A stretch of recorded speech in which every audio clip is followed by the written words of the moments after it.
Herkese merhaba değerli dostlarım. Umarım keyifler yerindedir. Burası Polonezköy.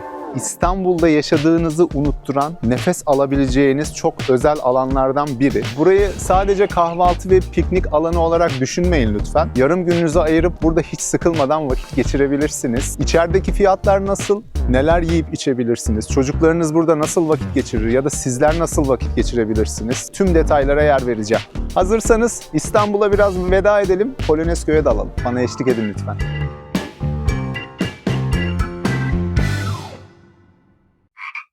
İstanbul'da şehrin gürültüsünden, kalabalığından kaçıp dolu dolu bir gün geçirmek için harika bir seçim olabilir burası. Ki olur da ben gerçekten biraz kalabalıktan uzaklaşınca buraya geldiğimde kendimi iyi hissettim. Enerjisi güzel bir yer, derli toplu bir yer. Polonez City'deyiz şu an arkadaşlar.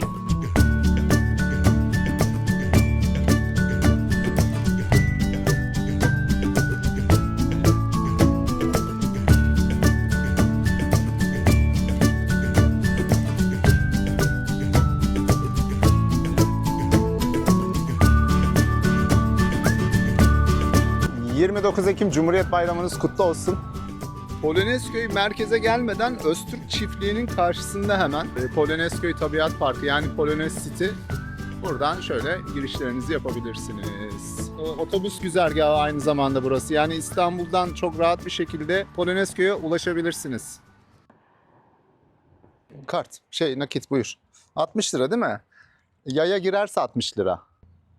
Şimdi araç sahiplerinin bilgisine girişte ödeme yapılmıyor, çıkarken ödüyorlar. 180 lira araç gün boyu bu arada, motorlar 120 lira, karavanda 570 lira. Aşağıdaki geniş otoparkta yer kalmadığı zaman yol kenarlarına bırakmanıza müsaade ediyorlar. Milli Park çok geniş ve büyük olduğu için özellikle çocuklu aileler olmasına rağmen bu kalabalığı hissetmiyorsunuz çok. Bu güzel bir şey bence. Mesela uzakta çocuklar aslında oynuyor, bağırışıyor, çağrışıyor ama beni kulağımı tırmalayan bir ses çok yok.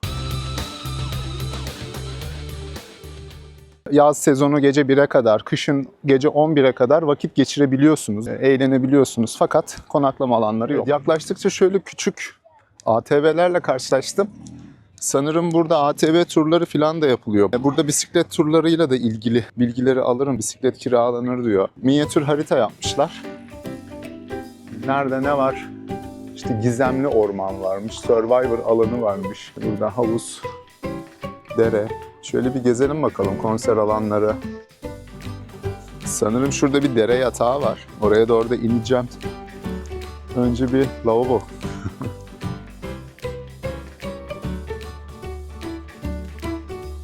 Tuvaletler de oldukça temiz. Kirli değil.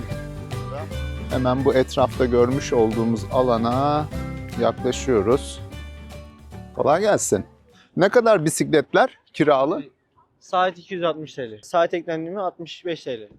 Ha, ilk saat 260 lira, Aynen. sonra Eksik saat ekmek başı eklendi. 60 lira. Ha, Evet. şimdi oldu. Teşekkür ederim. Bunun dışında başka kiraladığınız ATV'ler mi var? Minimum kaç kişi dolunca tura gidiyor? Yani böyle bir kapasite şeyi var mı? 3 kişi mi? Teşekkür ederim. Siz de öyle uzaktan müdahale edince dedim herhalde bir yetkili abiye benziyor. Fiyat turu hakkında bilgi verir misiniz? Nasıl bir rotaya gidiyor? Ne kadar uzunluk, ne kadar sürüyor? 35 dakika sürüyor. 1250 TL. Kişi başı. Evet, tamamen orman parkının içerisinde. Engemeli, keyifli bir yolculuk oluyor. Evet. En az 3 kişiyle çıkıyorsunuz. Tabii. Refakat uzman Tabii. biri eşliğinde. 5 kilometre diyeriz. 5 kilometre. 5 kilometre.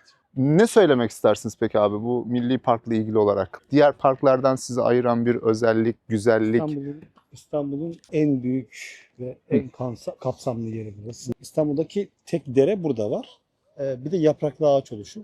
Türkiye'de bir tek burada diyebiliriz, mangal yasağı gelmeyen tek burası. İçerisinde restoran, kafeler, at çiftliği, Hobbit köyü. Hobbit köyü de İstanbul'da bir tek burada var. Macera parkı, zipline'ı, konser alanı. 7000 kişilik. Evet. İçerisinde yaklaşık 160 tane kamelya var. Kamelya hizmeti veriyoruz burada. Kamelyalar ücretli mi ücretsiz mi? Kamelyalar şöyle, kamelyalar kendi başına ücretsiz ama mangal yapmanız gerektiğinde biz servis açıyoruz, servis ücreti alıyoruz. Toplamında 8 kişiye kadar oturabiliyorsunuz. Tamam. Yanmış kömürünüzü, masanızı açıyoruz.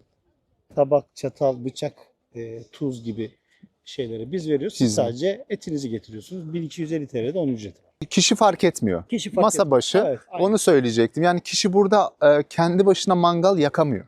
Kontrol Evet, sizde. Aynen. Bu önemli Evet. çünkü. Bu zaten Orman Bakanlığı'nın yayınlanmış kanunu. Ülkemizin büyük bir sorunu orman yangınları. Dolayısıyla biz de burada korunaklı ateş veriyoruz. Çok doğru, çok güzel söylediniz. Yani bu otokontrolün sizde olması güzel bir şey. Özellikle mangal yapmak isteyenler için böyle dere kenarında harika bir yer. Piknik bir yer, evet. Aynen. O nargile var burada.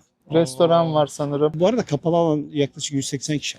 Kahvaltısı Türkiye'nin en iyi kahvaltısı diyebiliriz. Öyle mi? Bu arada kendi tereyağımızı kendimiz yapıyoruz. Koyunlarımız var, koyunlarımız var. Açma gözleme yapıyoruz. Benzer birçok şey. Biz kendimiz yapıyoruz. Çok Ekmeğimizi kendimiz yapıyoruz. Onun haricinde bütün ürünler coğrafi işaretli olan yerlerden. Mesela Karakovan balı Bitlis'ten geliyor. Öyle mi? Evet. Yani kahvaltıda verdiğiniz bal Bitlis'ten Evet. geliyor. Ve size denk gelmek iyi oldu. Yukarıdan böyle bir laf attınız. Bütün videonun içeriğini zenginleştirdiniz. Ya. Burada kahve durağı var, kafe. Burası kafe. Yukarıda da şimdi bir kışlık alanımız var. Şimdi Evet. burada sıcak soğuk kahvelerimiz var. Bu arada dikkat ederseniz etrafta özellikle kışın ateşlerimiz yanıyor. En başta dikkat ettiğim şey bu. Çöp var mı yok mu? Bizim en önemli özelliklerimizden biri burada sabit 7-24 bu çöpleri hem topluyoruz hem tuvaletlerin başından ayrılmayan insanlar var. Çünkü burası ciddi kalabalık götüren bir yer. Burası restoran herhalde. Böyle menüyü gösterelim. QR kodla Tamam, olur. Ha, güzel bir restoran.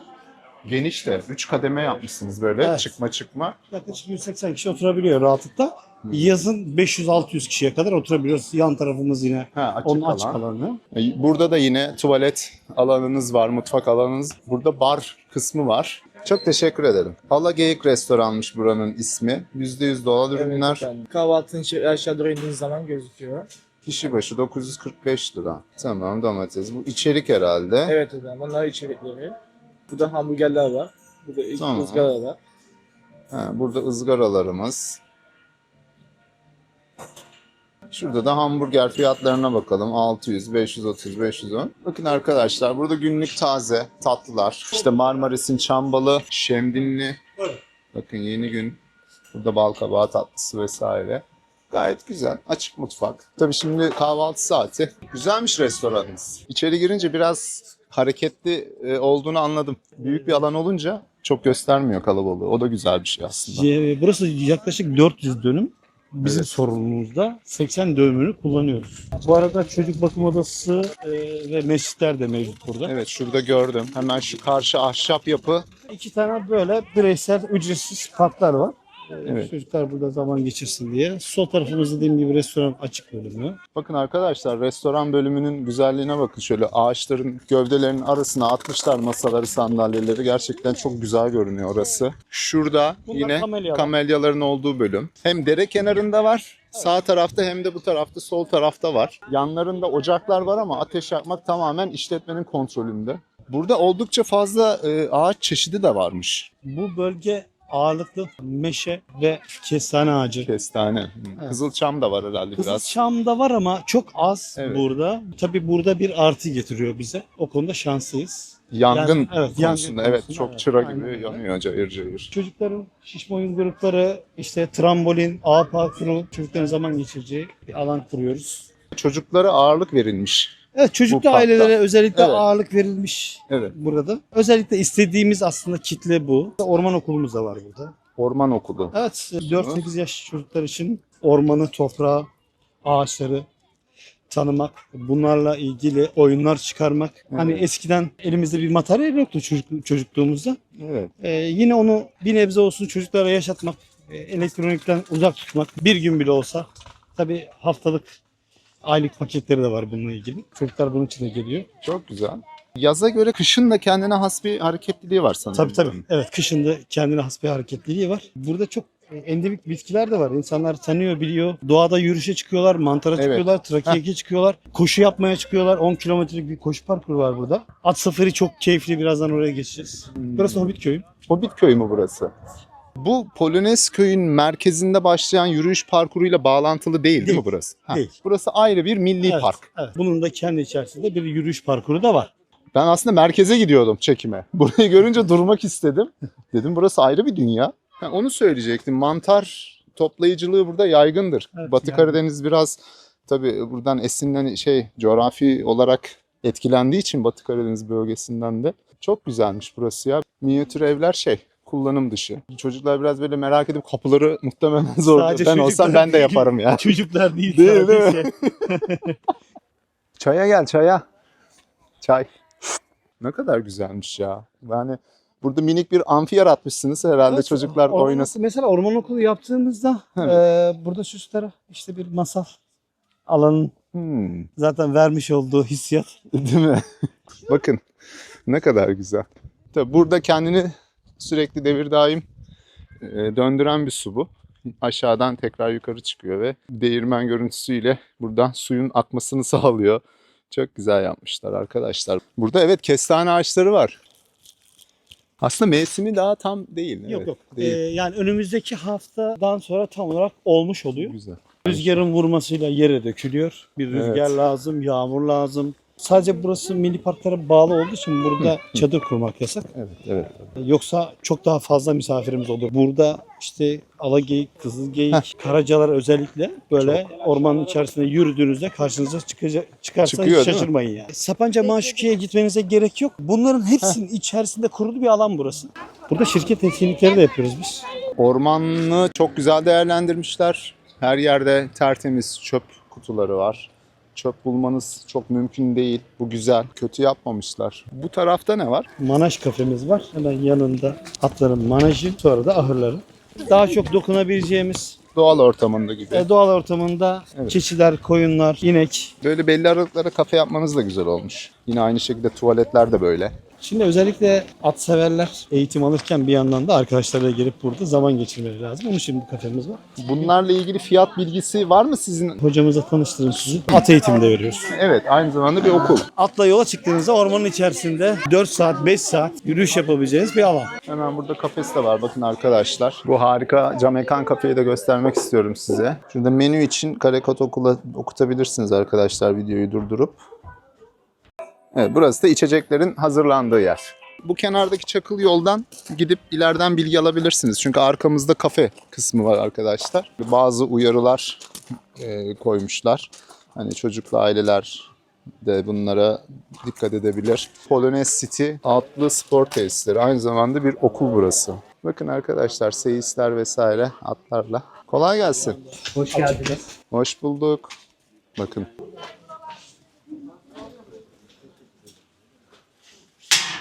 Ne kadar güzelmiş ya.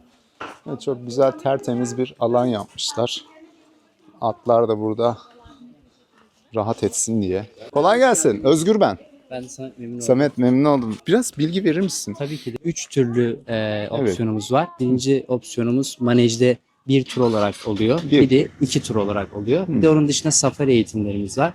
Safari'de eğer hiç kimse atı daha önce binmemişse burada 5-10 dakika Evet. durdurmayı, yönlendirmeyi gösteriyoruz.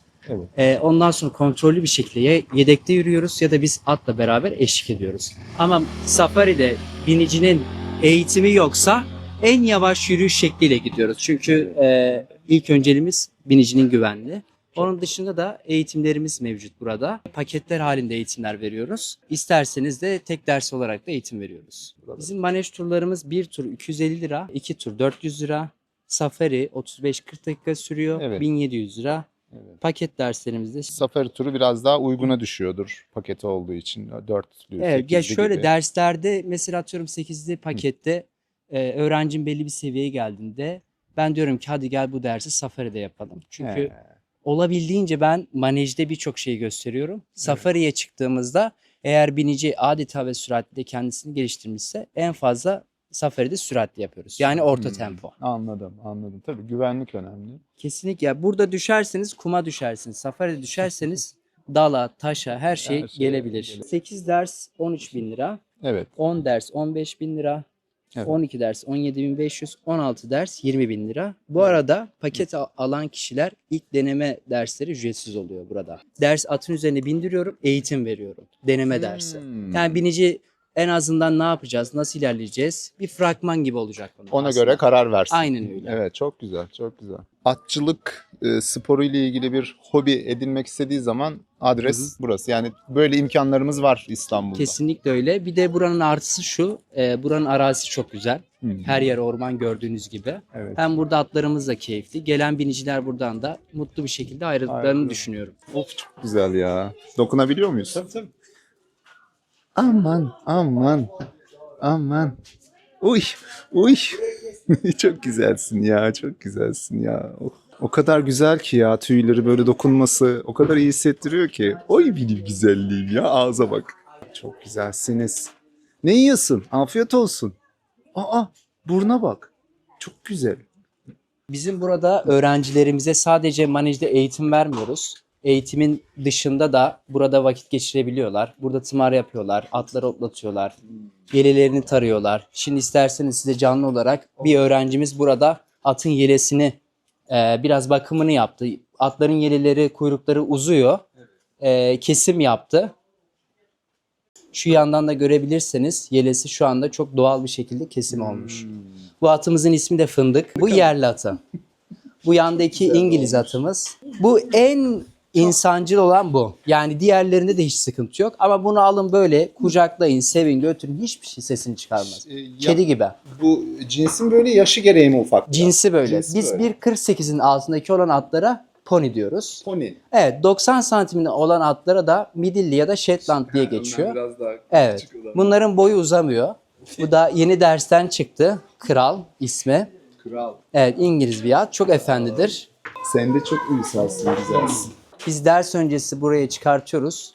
Hazırlığını yapıyoruz, tımarını yapıyoruz, ekipmanlarını koyuyoruz. Dersten sonra, ders sonrası bakımlarını yapıyoruz. Ayaklarını yıkıyoruz, terlemişse terini alıyoruz. Ben 7 yıldan beri bu işi yapıyorum. Evet. Burada da box diyoruz biz burada. Atlar gün içerisinde gezintilerine, binişlerine, padoğa çıktıktan sonra yani burası onların evi diyebiliriz. Bu mesela 3,5 yaşında bir genç bir at. Buraya biz box diyoruz. Altına biz talaş koyuyoruz atların. Yani olabildiğince onların doğadaki doğal ortamlarına uyarlamaya çalışıyoruz. Kuru ve temiz yere basması gerekiyor. Otunu, yemini burada yiyor. Sulama da otomatik sulama. İstediği zaman gidip oradan suyunu içebiliyor. Ben üniversitesinde okudum bu işin. Ha, öyle Uludağ mi? Üniversitesi. Bu Aynen. ne olarak geçiyor? Uludağ Atçılık ve Antrenörlük bölümü diye geçiyor. 2 Eğitim yıl. üzerine tabii. sen Aynen öyle. biliyorsun. Üniversite sınavına giriyorsunuz. Belli bir puan alıyorsunuz. Merhaba. Avucunuzu için. Oy, oy çok mu beğendin? Biz atların rengine don diyoruz. Don. Aynen. Evet, donun kendi içinde türevleri var. Mesela bu albino, kızıl ahreç diyebiliriz. Yanılmıyoruz. Evet. Kır ahreç de olabilir. Bu at al bir at. Her yeri tamamen kahverengi.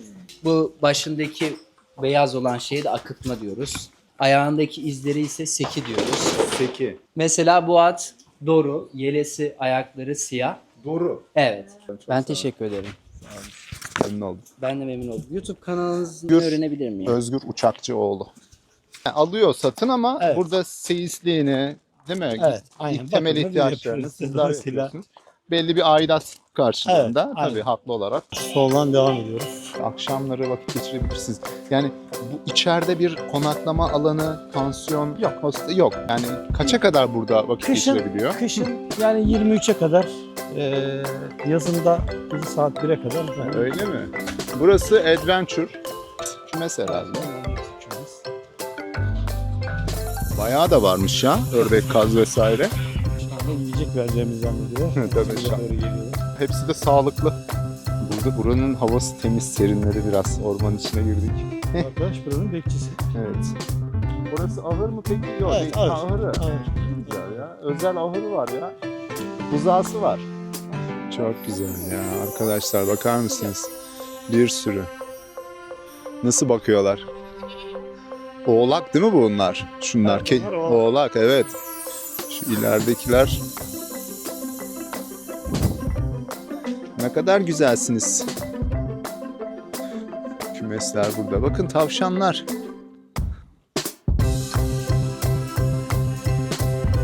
Yukarıda yine böyle ahırlar, alanlar.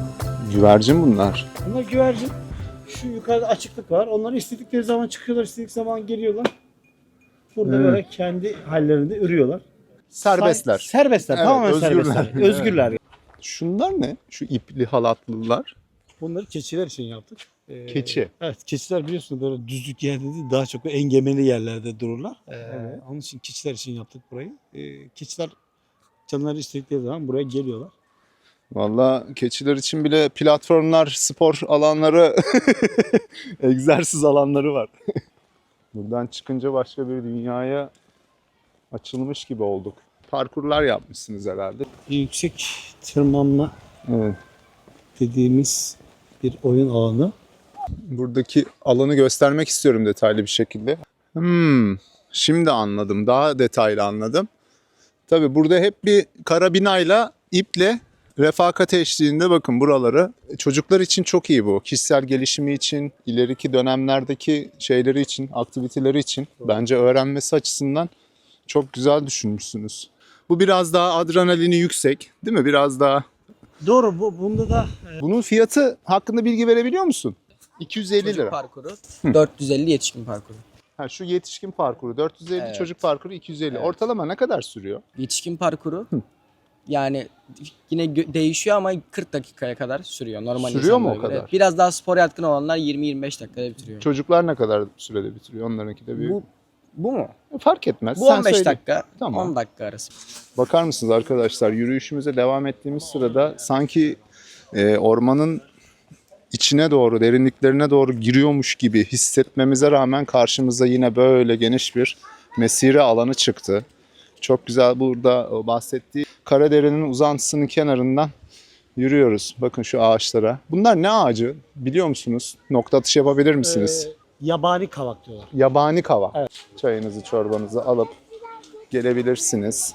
Evet, biz aslında şu karşıdaki yoldan geldik. Hemen araçların girdiği yer. Yayınımıza da sizinle şurada başladık. Doğru. Evet, şöyle aslında Bir U. bir U yaparak Keskin bu bölgeye giriyor. geldik. 3 tane köprü var yol üstünde. Yani insanlar buraya geldiklerinde elbette ki bir şeyler eksik olabiliyor. Tabii. Yani mesela geldi, sonradan karar verdi. Ben mangal yapmak istiyorum dedi. Restoranımıza gidiyor, et alabiliyor, ekmek Ha, alabiliyor. var o da yani. Ha, o tabii, yüzden tabii, evet. harika ya. Büfede işte içecekler, birçok şey var. Alkol satışınız yok. Yok, O da alkol zaten, satışımız da yok. Alkol içmek de İçmek yasak. de bu yasak. alanda. Ha, eyvallah. Milli parkların kanunu bu. Evet. Dolayısıyla aileler daha çok rağbet gösteriyor buraya. Hmm. Şimdi biz bu alanı bilerek böldük. Atlarımız, bir tane atımız var orada görüyorsunuz. Serbest dolaşsın, gün içerisinde enerjilerini atsın Tabii canım ya. diye buraya ayırdık. İyi yapmışsın. Bu tarafta işte hem dediğimiz gibi hem konser alanı, hem etkinlik alanı, şirket etkinlikleri yapıyoruz burada, oyunlar yapıyoruz. Kafe birek çadırlar kurup yemek alanları kuruyoruz. Evet. Böyle 3000-5000 kişiye aynı anda hizmet ettiğimiz bir alan burası. Çok güzel. Valla atlar çocuklardan önemli. Onlar koştursun, sağlıklı olsun. Benim nezdimde öyle yani. Ne kadar güzelmiş. Ufak bir yayla işte, minik bir yayla. Kıyamadığım için sanki şey... evet, değil mi? Oyun oynuyor değil mi?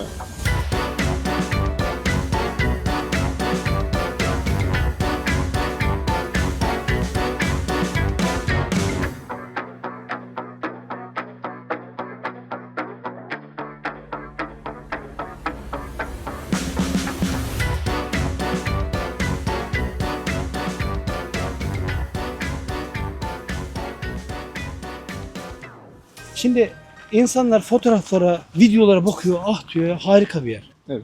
Gidiyor, hayal kırıklığı. Ama burada kamera bile yetmiyor burayı anlatmaya. Geldiğinde burası da varmış, burası da varmış Evet. dedikleri bir alan burası. Fazlası var. Evet, fazlası var. Güzel vakit geçirmek için elimizden geleni yaptığımız bir alan. Kiralanan bir yer herhalde orası. Değil mi? Evlilik teklifleri, özel zamanlar, baş başa yemek. Yemek servisi var o zaman Evet, içeriye. Güzel. restorandan yemek servisi getiriyoruz oraya. Harika. Bunu da düşünmüşsünüz. Daha ne düşüneceksiniz ya? Polonezköy'e gelirken böyle bir yerle karşılaşacağımı çok tahmin etmemiştim. Bir milli park olduğundan haberim vardı ama bu denli detaylı ve imkanların bol olduğu bir yer olduğunu düşünmemiştim hiç. Biraz hareketlenmeye başladı. Ben tabii erken bir saatte geldim. 12.30 filandı. Evet, bakın kafe sayısı oldukça fazla. Hani belli aralıklara böyle 200 metrede bir filan kafe koymuşlar. Porcini. Bu porcini dedikleri ayı mantarı değil mi? Evet. Süngerimsi olan alt tarafı. O kanlıca mı değil mi? Ha, gelincik mantarı o. Bu istiridye herhalde. Bu? Mavi cincine. Mavi? Cincine. Cincine. Bu isimleri kim koyuyor ablam? Evet, bu kuzu göbeği. Evet. Şöyle göstereyim. Bu normal porcini. Evet, kurumuş. Hepsini sen mi yapıyorsun? Avrupa yakasından sadece yarım saat mesafe uzaklıkta. Trafiğin olmadığı bir zaman, ki Anadolu yakasını siz düşünün, daha da yakın. Takip, beğeni ve yorumlarınızı bekliyorum. Burayla ilgili fikirlerinizi muhakkak yazın bana. Sizlerle harika vakit geçirdim. Hepinizi çok seviyorum. Haftaya görüşmek üzere. Hoşça kalın.